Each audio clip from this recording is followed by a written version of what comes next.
The history of spaceflight has always been defined by one word: waste. We build a billion-dollar machine, fly it once, and drop it in the ocean. But right now, at Starbase, we are witnessing a paradigm shift. We're talking about Starship, the largest flying object ever built. But here is the catch. Building a big rocket is easy compared to the bottleneck we face now. To make space travel as common as air travel, we don't just need a rocket that flies. We need a rocket that can be caught, refurbished, and relaunched in hours. This is the bottleneck, and the engineering required to break it is bordering on the impossible. Let's talk about the Mechazilla, those massive chopstick arms on the launch tower. Why not just use landing legs like the Falcon 9? Because legs add weight. On a rocket this size, every kilogram of landing gear is a kilogram of cargo you can't take to Mars.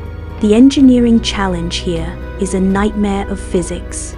You are trying to catch a 250-ton booster, still burning with the force of thousands of kilonewtons, and you have to guide it into a steel cradle with centimeter-level precision. If the wind gusts, or if one of the 33 Raptor engines throttles a fraction too late, you don't have a catch. You have a skyscraper-sized explosion hitting your launch tower. As technicians, you know that managing that much kinetic energy and heat in a precise docking maneuver is the ultimate test of control systems and sensor accuracy. But catching the booster is only half the battle. To get to Mars or the Moon, Starship has to do something never done before: cryogenic refilling in orbit. Think about the plumbing involved. You have to launch a tanker Starship, dock it with a passenger Starship in zero gravity, and transfer hundreds of tons of liquid methane and oxygen. For a technician, this is the ultimate fluid dynamics challenge. How do you pump liquid at minus 160 degrees Celsius when there is no down for the liquid to settle? If the seals leak or the pressure sensors fail in the vacuum of space, the mission ends before it even leaves Earth's orbit.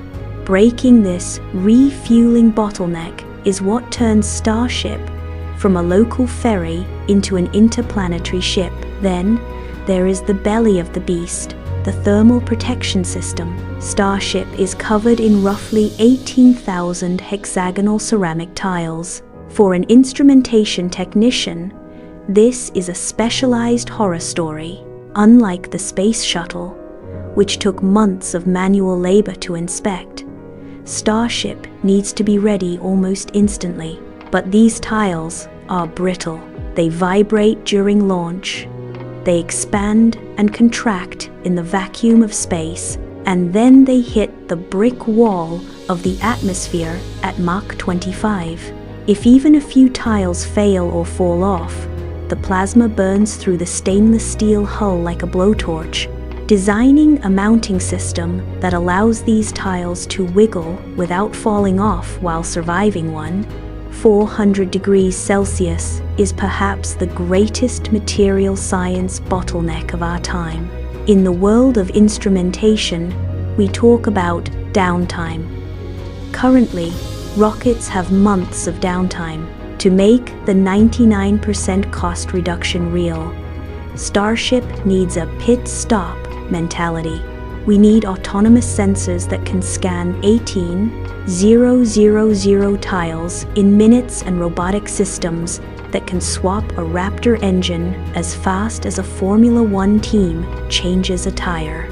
Reusability isn't just about the rocket surviving, it's about the rocket being ready.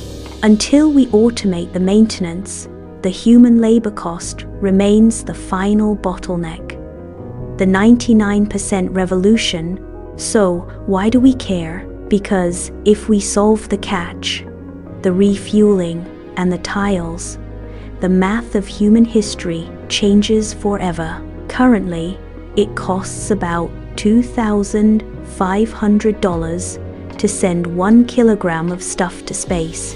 If Starship succeeds in full, rapid reusability, that cost drops to less than $20. That is a 99% reduction. When space becomes cheap, it's no longer just for billionaires or governments. It's for orbital manufacturing, clean energy from space, and eventually, a multi-planetary life. We are standing at the bottleneck. Once we squeeze through, the stars aren't just a frequency we listen to, they become a place we go. Thank you.